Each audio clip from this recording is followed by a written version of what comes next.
Tournament শুরুর আগেই নেতিবাচক নানা কর্মকাণ্ডে সমালোচনার শিকার হয় নোয়াখালী এক্সপ্রেস।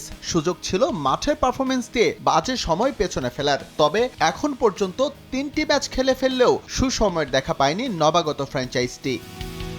টস হেরে ব্যাট করতে নামা নোয়াখালীর প্রথম উইকেট হারায় দ্বিতীয় ওভারের শুরুতেই। 5 করে আউট হন হাবিবুর রহমান সোহান। সাদাকাত কিছুটা আস্থা দেখালেও ব্যর্থ হয়েছেন ওয়ান ডাউনে খেলতে আসা সাব্বির রহমান।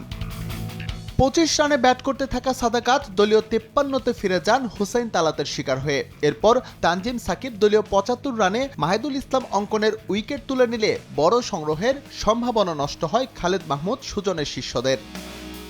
ব্যর্থতার বৃত্তে ঘুরপাক খাওয়া জাকের আলী এদিনও উদ্ধার করতে পারেননি দলকে। এরপর প্রতিপক্ষের উপর চেপে বসেন রিপন মণ্ডল। রিজাউর রহমান রাজাকে আউট করার পর সাজঘরে ফেরান গলার কাঁটা হয়ে থাকা অধিনায়ক হায়দার আলীকে। ইনিংস সর্বোচ্চ 33 রান আসে তার ব্যাট থেকে। শেষ পর্যন্ত 8 উইকেট হারিয়ে স্কোরবোর্ডে মাত্র 124 রান জমা করে Noakhali express.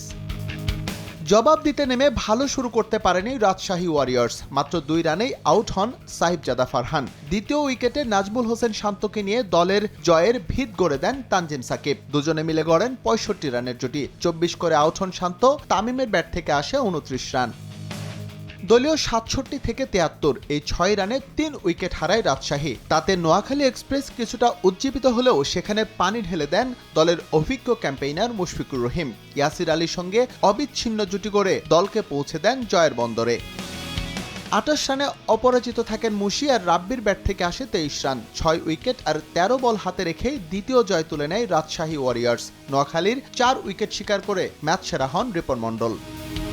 S M Iqbal, সময় সংবাদ।